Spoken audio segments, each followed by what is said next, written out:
Assalamualaikum warahmatullahi wabarakatuh. Lembar jawaban ujian akhir semester genap, tahun pelajaran 2025-2026. Mata kuliah Ekonomi Makro, kelas MG 202, Prodi Manajemen PJJ S1. Nama Prayoga Renaldo, NIM 25020101013. Dosen Wahyu Purbo Santoso, SEMM KFRM. Soal A. Jelaskan secara singkat siapakah pihak-pihak yang terlibat di dalam penentuan kebijakan ekonomi di Indonesia. Jawaban 1. Pihak-pihak penentu kebijakan ekonomi, yaitu Kementerian Keuangan, Kemenku, mengelola fiskal, APBN, perpajakan, alokasi anggaran, insentif, usaha dan program PEN. Bank Indonesia, mengelola moneter, menjaga nilai rupiah, suku bunga, acuan, BI, 7-day reverse repo rate, dan likuiditas pasar. Otoritas Jasa Keuangan atau OJK, mengawasi perbankan, pasar modal, dan LKNB agar sektor keuangan stabil dan aman. Lembaga Penjamin Simpanan atau LPS, menjamin simpanan masyarakat untuk menjaga kepercayaan publik pada sistem perbankan. Soal B. Jelaskan bagaimana dampak penguatan atau pelemahan nilai kurs dan inflasi IHK dapat mempengaruhi PDB triwulan 1 tahun 2021. Jawaban. Dampak pergerakan nilai tukar April 2021. Pelemahan rupiah Rp 14.500 sampai 14.600 per US dollar. Pelemahan menaikkan harga impor namun membuat produk ekspor lebih kompetitif dan dorongan kinerja ekspor. Dampak inflasi IHK rendah April 2021. Inflasi IHK 1,42% yang mencerminkan konsumsi rumah tangga belum pulih. Harga kebutuhan relatif stabil, namun menunjukkan aktivitas bisnis yang optimal. Pengaruh terhadap PDB triwulan 1 2021. Hasil PDB triwulan 1 masih minus 0,74%, namun membaik dibanding kuartal sebelumnya. Pendorong pemulihan, peningkatan ekspor dan belanja pemerintah PEN menjadi penopang utama pemulihan.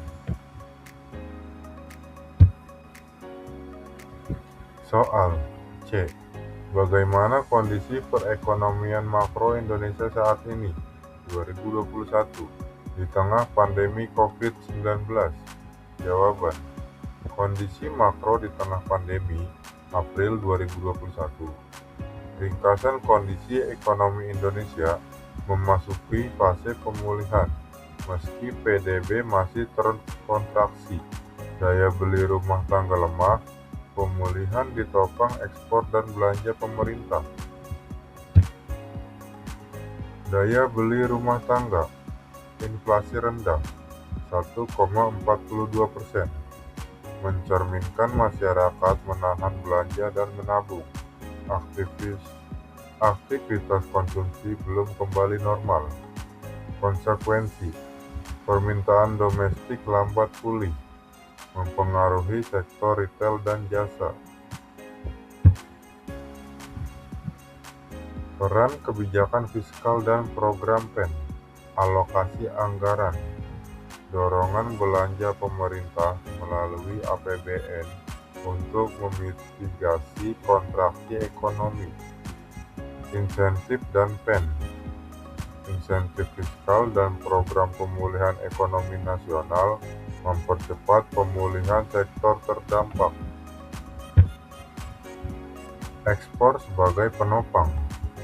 Peningkatan permintaan ekspor membantu menyeimbangkan pelemahan konsumsi domestik dan turut mendorong perbaikan kinerja PDB. Ekspor plus stimulus fiskal adalah dua pilar utama perbaikan triwulan 1 2021. Prospek pemulihan. Meskipun tantangan tetap ada, berbagai indikator menunjukkan sinyal positif bagi pemulihan ekonomi Indonesia di tengah ketidakpastian global. Stimulus fiskal dan moneter.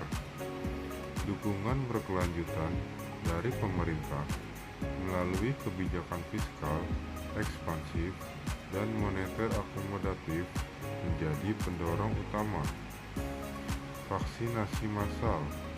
Percepatan program vaksinasi diharapkan meningkatkan kepercayaan publik dan mobilitas sosial ekonomi. Ekspor meningkat. Pemulihan ekonomi global memberikan dorongan pada kinerja ekspor Indonesia, terutama komoditas unggulan. Analisis ekonomi makro Indonesia. Presentasi ini menyajikan hasil kajian dan analisis komprehensif mengenai dinamika ekonomi makro Indonesia, khususnya berdasarkan topik-topik yang dibahas dalam ujian akhir semester. Rincian administrasi dan pengesahan.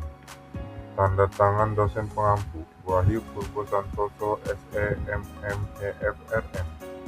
Tanda tangan mahasiswa Prayoga Renaldo.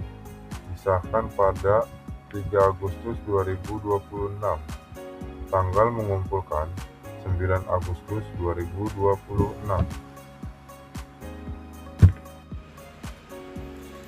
Ya, mungkin itu saja presentasi yang bisa saya berikan. Kurang lebihnya mohon maaf. Terima kasih. Semoga presentasi ini bermanfaat dan memberikan wawasan baru.